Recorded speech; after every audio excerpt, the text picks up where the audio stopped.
Next topic है हमारा second law of motion. ठीक है, सेकेंड लॉ ऑफ मोशन की डेफिनेशन क्या है? The rate of change of moment of an object is proportional to the applied and balanced force in the direction of force. कि rate of change of momentum जो है किसी भी object का, वो किसके प्रोपोर्शनल है? जो उसके ऊपर फोर्स अप्लाई किया गया है और जिस डायरेक्शन में उसको अप्लाई किया गया। ठीक है, तो इसमें एक वर्ड आया है मोमेंटम। पहले हमें इसको समझना होगा, तभी हम इसको समझ पाएंगे। तो मोमेंटम क्या होता है? First recount some following observations. हम कुछ ऑब्जर्वेशंस को देखेंगे, उससे हमें पता चलेगा।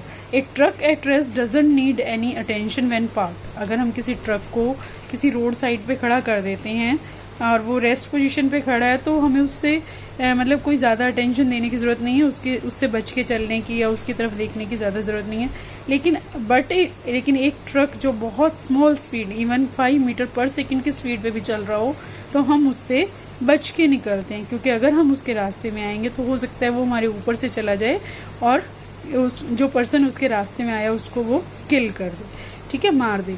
सेकेंड है, ए पर्सन में play with A bullet in his hand.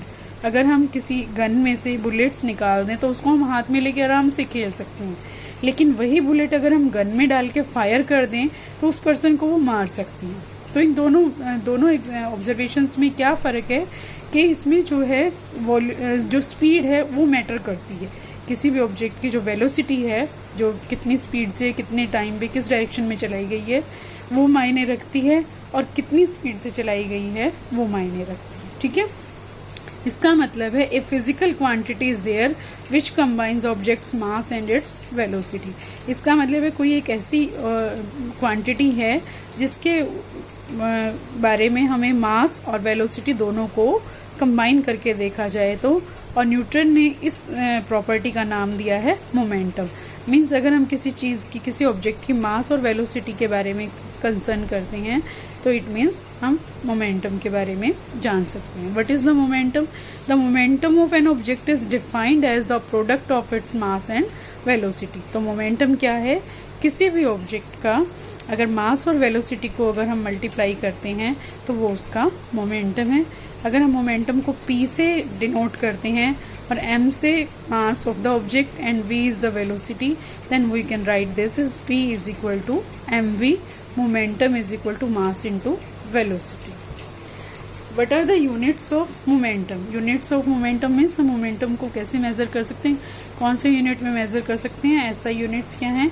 जो SI यूनिट्स मोमेंटम के वही होंगे जो SI यूनिट्स ऑफ मास और वेलोसिटी के होंगे। SI unit of mass is kilogram, where is the SI unit of velocity is meter per second. So units of momentum will be kilogram mass per kilogram meter per second. ठीक है, momentum has both direction and magnitude. Momentum की direction भी होती है कि वो किस direction में अप्लाई हो रहा है, और उसका मैग्नीट्यूड भी होता है, मतलब वो कितनी क्वांटिटी में मिल रहा है। So it is a vector quantity.